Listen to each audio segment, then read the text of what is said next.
Keep it nice. Wait for the countdown. And 3, 2, 1. Hey, what's going on, y'all? It is AVIOT Sunday Brew. Once again, doing a late show. I wasn't able to do it this morning with Jay Random. I had a little bit of a late night, so I ended up oversleeping this morning. And Jay Random was actually calling me.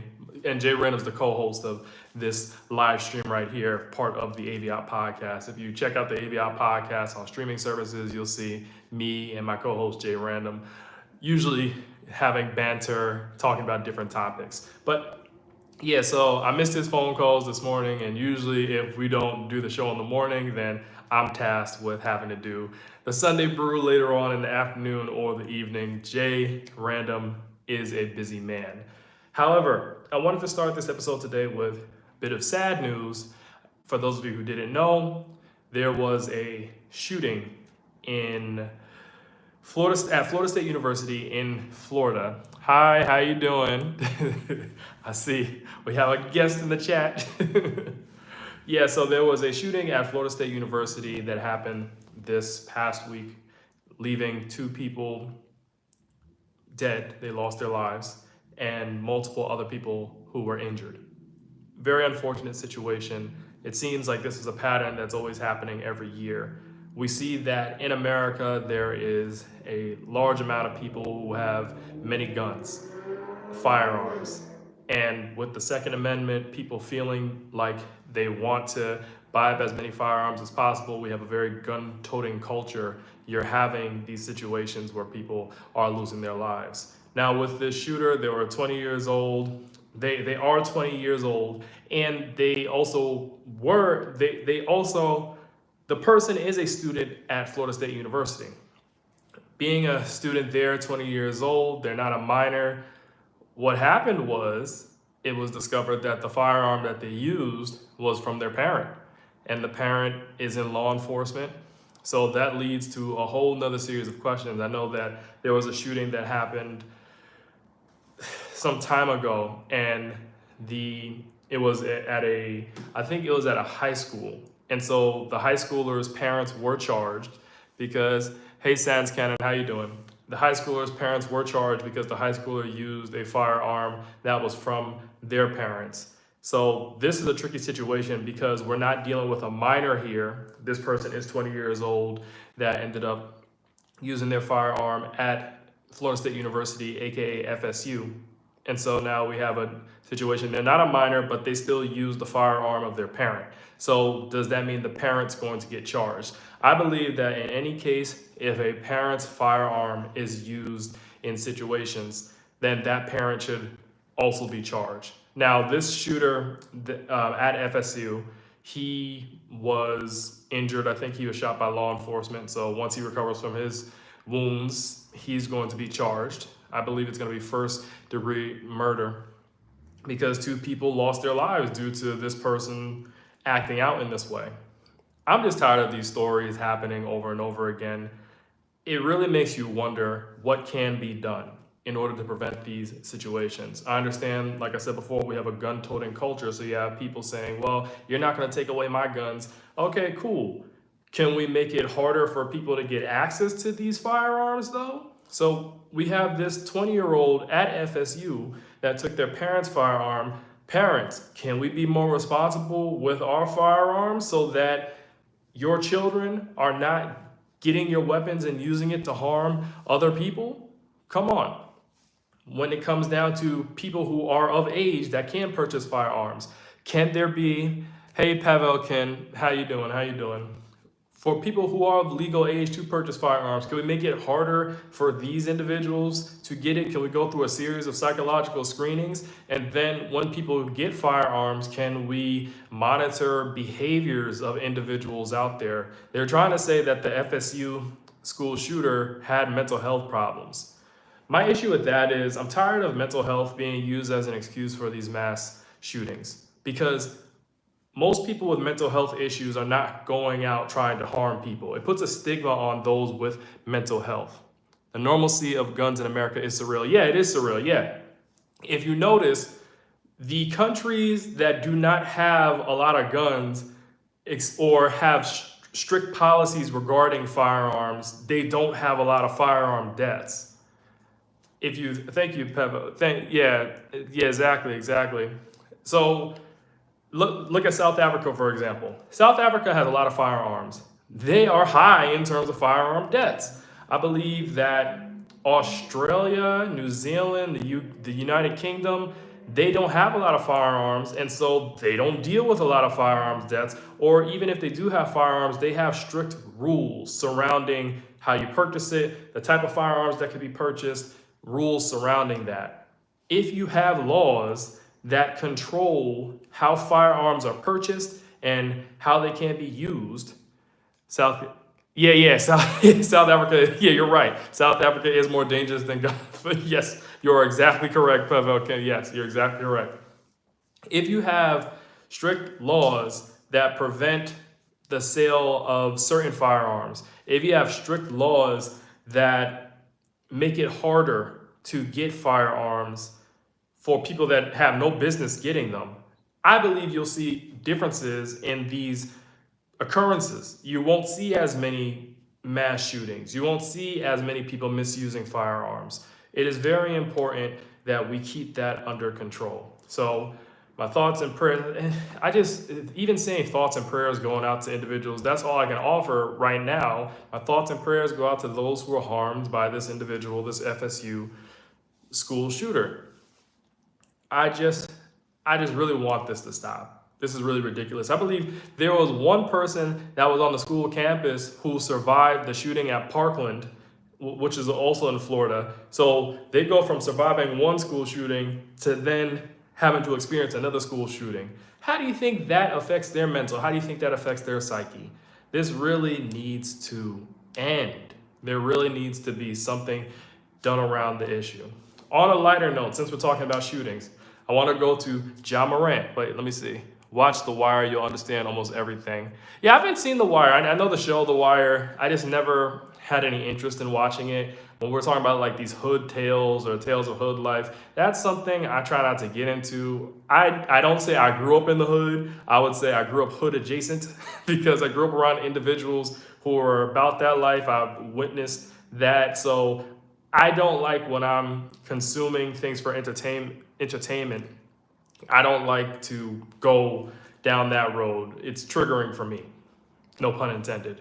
But speaking of guns and this gun culture, on a lighter note, Ja Morant. Ja Morant, what do you call it? I know he plays for the Memphis Grizzlies. For those of you who don't know, he's a NBA player, plays basketball professionally, and he's been making a lot of gun gestures in terms of when he celebrates. He makes gun gestures, and I know there was some controversy with that recently. He made a gun gesture, and it all goes back to his history with guns. And it's not illegal for someone like Ja Morant to own a firearm, but I know in the past he was on video. I think he was on Instagram live streaming, and he had a firearm in his hand while at the club. And okay. He had a firearm in his hand while he was at the club, and that led to a lot of controversy. Now, I understand why that was a problem. Having a firearm at a club and flashing it on IG Live, even if you are a licensed firearm owner, that still is reckless. That's reckless behavior. You might be inebriated, you're around other people, and you have a firearm at a club. Come on, man, that's not cool. So he was reprimanded for that. Then there was another incident where he had a firearm and he was on IG Live with his friend, and then it showed him having what looked to be a firearm. So I know the NBA commissioner, that's flash from the past. Silver, yeah. He actually, hey, lady like me, thank you. Thank you very much. Thank you very much for commenting. Yes, crazy to walk around drunk people with guns. Yes, that is exactly correct.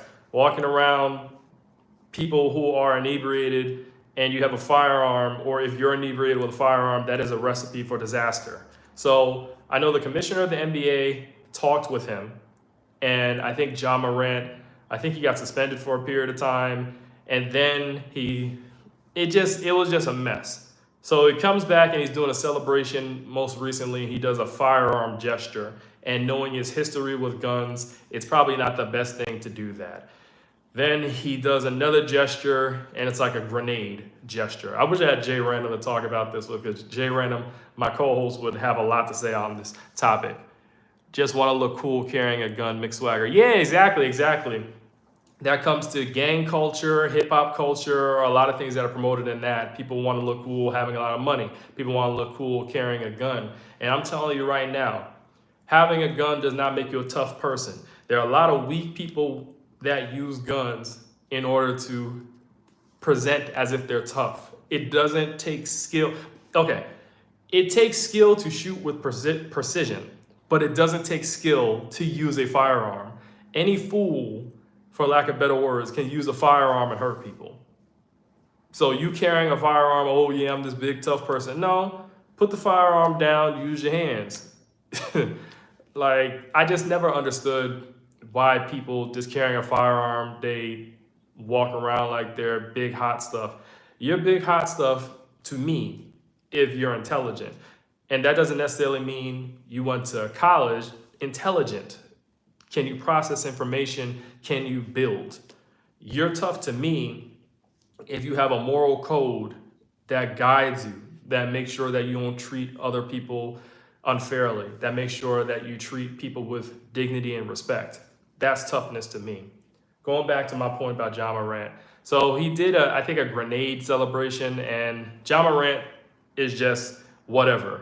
I say all this to say, I look at his behavior, and for some, the gun turned on them into a confront. Exactly. You're right, Mick Swagger. You're right. For some people, having a firearm, having a gun, they get buck, or they try to get more confrontational because they think that, oh, well, I have this firearm to protect me, so I could be up in somebody's face and they're not going to say anything to me, or they're not going to do anything to me because I have this protection, I have this tool, I have this weapon right with me. Exactly. So I say all that to say, with Ja Morant's actions, how he is in terms of the gun stuff, he seemingly has moved past that, even though he was doing that gun celebration. Then when people criticize him for that, he did a grenade celebration. Like, I think he made a play or hit a shot, then he made like he threw a grenade and then covered his ears. It shows just kind of his personality, the type of person he is. Maybe a little bit defiant. Maybe he's like, you can't tell me what to do. And I think that reflects in his leadership. I take that and I'm moving into how his team, the Memphis Grizzlies, have been playing in the playoffs. Now, I understand they lost their head coach. Their head coach was let go. But I really think that I don't know who the leader of the Memphis Grizzlies is. Is Ja Morant supposed to be the leader? Because I feel that his team will follow him. And so, there's nothing but, McCool 21, I don't know what you're talking about. But I look at how Ja Morant is in his team. I don't know if he's necessarily a leader. And I think it's reflective on how his team is, how they play. From the games that I've looked at, I mean, Memphis just recently today, they got blown out by Oklahoma City Thunder. They got blown out by them. I think they got beat by like 50 points or 47 points. It was a horrible blowout. I think even if the team is better than you, Grizz don't have depth. I understand. I'm just saying, though, getting blown out by that much, that's embarrassing. Best shot. Am I Jamaican? No, I'm not. No, I'm Black American. Is the locks? Listen, I get called Jamaican West Indian all the time, okay? Yeah, but no, I'm Black American. But shout out to my Jamaicans out there, though. Shout out to my Yardies. So, yeah, so I understand the Grizzlies don't have depth. Bob Marley. I understand the Grizzlies don't have depth. I'm just saying, getting beat by that many points, come on, you're a professional basketball team. That's the problem with the NBA. They're making immature players the leaders of team. Yeah, you're right. I see that. Yeah, where are the vets? Are the vets even respected nowadays, right? I feel that the NBA, and I've said this on a past, I don't know if it was a podcast episode or if it was a live on AVIOT Sunday Brew, but I was saying that's part of the reason why I've definitely been watching less men's basketball and really leaning heavily into women's basketball nowadays. It just seems that they get it. I like the storylines, and I've always been following women's basketball over the years, but I'm starting to cover it more on these platforms, on this platform, I should say. And I just see these female basketball players, they do listen to their vets. They do play the game the way it's supposed to be played. They're tough. Now, OKC been holding back since finally being healthy. No smut. I get it, but really getting beat by that much? Really getting beat by that much, though. You're a professional basketball team. The Grizzlies shouldn't be getting beat by that much by OKC. I understand even if OKC is a better team, but that blowout is crazy. So just going back to this one point, then I'm going to finish here. That's why I've been leaning heavily into women's basketball, because they play tough. In the college level, yeah, you've seen some blowouts. But for the most part, they play tough. And then if you look at the Unrivaled League, they had their one-on-one tournament.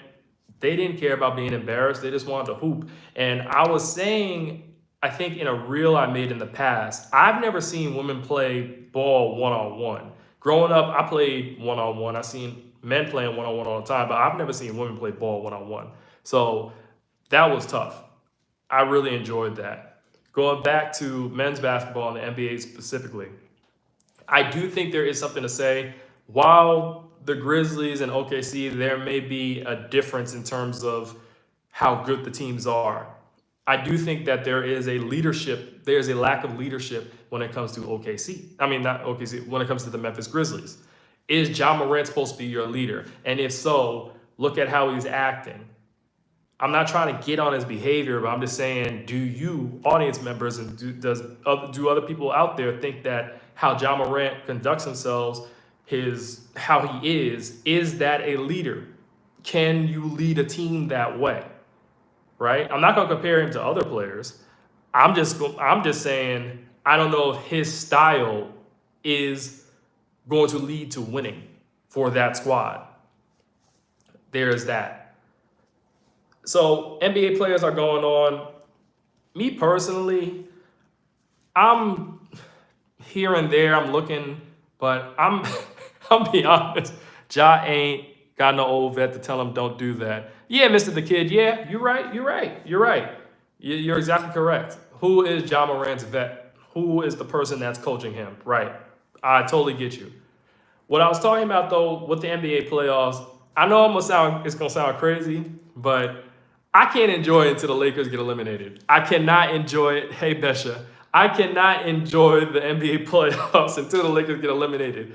This is why media, Stephen A. Smith, ESPN, media, they spend so much all over every year talking about whatever team LeBron is on, talking about the Lakers, and it takes away, for me, interest in the game. They're not focused on these other teams. Other teams are doing great.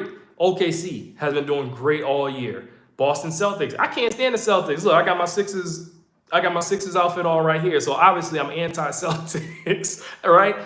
But they've been doing good this year. The Cleveland Cavaliers. No one's been covering them in depth like that. Instead, we've been focusing on the Lakers and LeBron. Not we, the media. The Lakers and LeBron. I just want them to go away. That way we can focus on the other teams. Everything is always, thank you. Amarylus.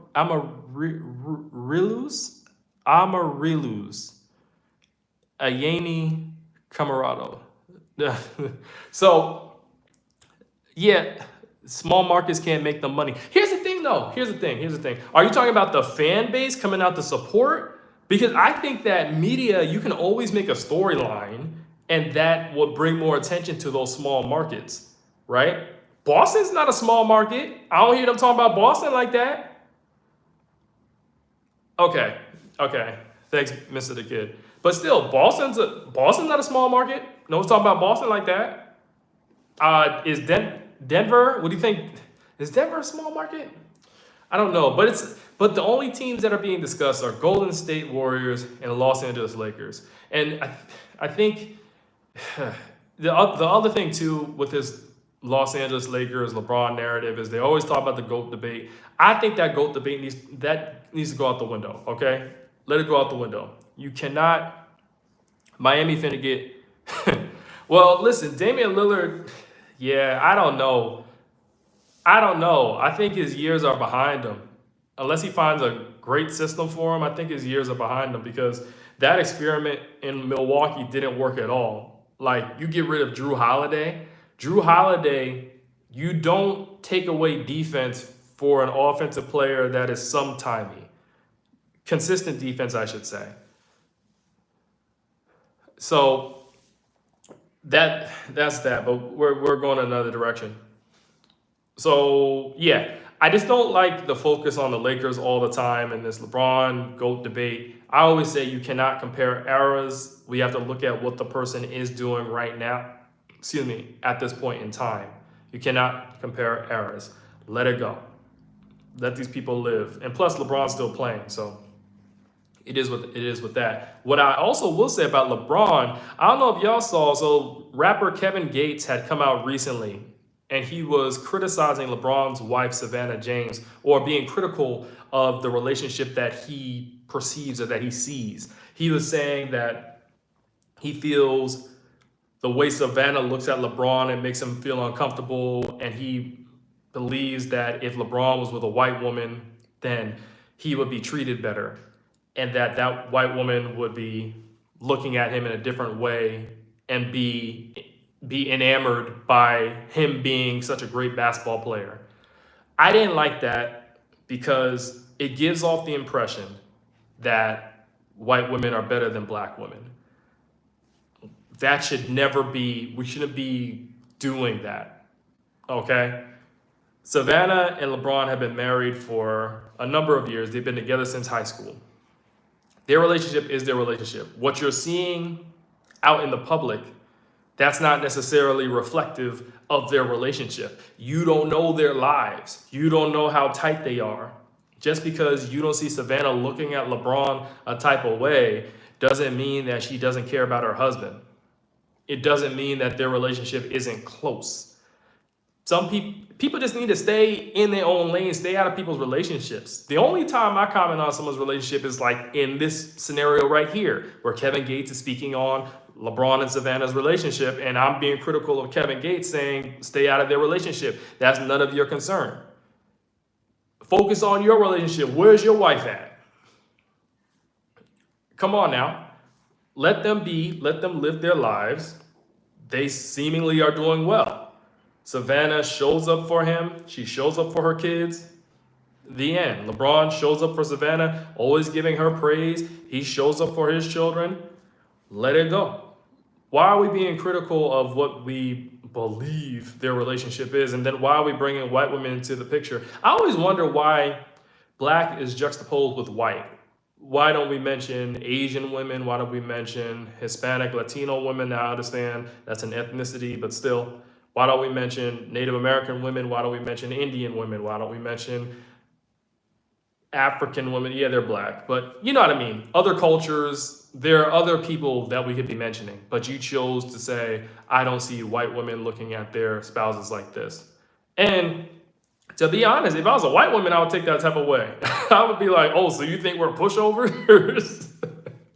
I'm being funny, but I just didn't like that comment that was made towards LeBron and Savannah. I believe that let them have their relationship. We don't know these celebrities. That's the thing. We do not know what their lives are. They present a certain way. We don't know what they're doing behind closed doors. For example, look at Jay-Z and Beyonce. A lot of people used to say couples goals, they have a great relationship. Then it comes out that Jay-Z has been cheating on Beyonce. Now what? Is your idea of a relationship now ruined because Jay-Z and Beyonce dealt with infidelity in their relationship? You don't know these people. You don't know their lives, what they're going through, their thoughts. We don't know if a lot of these couples are even happy together. They might be putting it on the front. Or they might be the happiest people in the world, but you think they're still out in public. We do not know these people. I said this in a live in the past. I said this in last Sunday's live because people were upset with Shaquille O'Neal shaking hands and hugging the U.S. president. And first off, Shaq's been telling on himself for a while. But the second thing is, you don't know this man. You don't know what he represents. You don't know how he is behind closed doors. So for all you know, him and the U.S. president might have a great relationship. And you might be against that because you don't stand for what the U.S. president stands for, right? But hey, that's what it is. So yeah, leave LeBron and Savannah alone. Let it go. And the last topic I want to talk about, speaking of letting it go, Aubrey Drake Graham has to let go of this rap beef with Kendrick Lamar. Every week, I'm seeing a new headline of Drake amending, or his legal team amending their statement, their lawsuit brought against Universal Music Group, Spotify, all these other people that may have had a hand in distributing the song Not Like Us, which is a diss song aimed at Aubrey that Kendrick Lamar made. And they're always amending their lawsuit saying, oh, well, we didn't like how Kendrick used this word. It has really harmed Aubrey's life. It has really led to a lot of detriments. And my thing is this. Aubrey Drake Graham was a willing participant in that hip hop beef. He said claims about Kendrick Lamar being a woman beater. He said that Kendrick Lamar's childhood friend is the father of his child. He made claims about Kendrick. So what leg do you have to stand on when he calls you somebody who messes around with younger people? I'm just gonna put it like that. People have been saying PDFs on YouTube, PDF file. So if you say that fast, you kind of get where I'm going. The lawsuit, that's what makes me, I don't even listen to Aubrey's music anymore because I'm like, listen, this started off fun. You made it not fun. You made it not enjoyable anymore, the hip hop beef. And now Kendrick Lamar's on tour. I've seen clips online. I didn't get tickets to the tour. I'm personally just going to wait until it comes out on DVD or on video, and I'll watch it like that. I don't do well in crowds. I can do crowds. I know my wife, she's taken me to a Beyonce concert before, and so I can do crowds, but I'd rather not do crowds. I'd rather just be at home and just watch the concert on the TV because to me, that's the best seat in the house. And I've seen some clips. I'm not going to spoil anything for you from what I've seen from the Kendrick Lamar concert. I think it was in, if I'm not mistaken, it was in Minneapolis. Don't quote me on that. But anyways, it looks great. It looks excellent. Kendrick is very creative. His team that he has around him, they seem to know what they're doing, putting things together. I truly love the vision. Jay Random, my co-host on this show, he's going to a concert. I know people that are also going to the Kendrick Lamar concert at some point. I think it's in June. That's when he's going. I know people also who are going to Kendrick Lamar's concert, and I'm sure they're going to have a wonderful time. Kendrick is definitely a great performer. And you know what? Me and Jay Random, we actually have a topic to talk about regarding Kendrick Lamar's dealings, who he decides to associate himself with. Me and Jay Random, we were having a conversation about that earlier today, and we had a difference of opinion on certain points when it came to that. So I definitely want to wait for him until I dive into that further. Just as a preview, it's dealing with Kendrick Lamar's collaboration with Playboi Carti and how that might make him look a little bit hypocritical. So just stay tuned. We'll be talking about that. Possibly, if nothing crazy happens, we'll be talking about that on our next podcast episode. So make sure to check out the AVIOT podcast, AVIOT, on streaming services everywhere. I believe the last episode we just had out was me and my sister Tay. We have a sports show that we put out every so often, speaking about the state of different sports out there. We focus heavily on basketball and football, just to let y'all know. But definitely check out the AVIOT podcast on streaming services. Make sure to support us. With that being said, great podcast episode. Great podcast. great live stream today. Thank you all for joining. Thank you for commenting. Thank you for engaging with me. I didn't want to do this. I was tired, but I said I was going to do it anyway. See, I got bags underneath my eyes right now. I got to get more sleep. Sleep is very important. I know people say, oh, yeah, I don't sleep. I work so hard. Listen, you will have an early demise if you do not get enough sleep. So I'm going to take that advice and make sure I get good sleep. We always end these live episodes by talking about what's brewing for the week. What's brewing for me is to continue to create content for our parent company, Chemistry Productions, which is a media education company, continuing to read things on media, trying to put together more educational videos. And yeah, that's that. Thank you for supporting, coming to the live stream. For those of you who commented, for those of you who watched, for those of you who liked the video, thank you very much. And we will see you next time.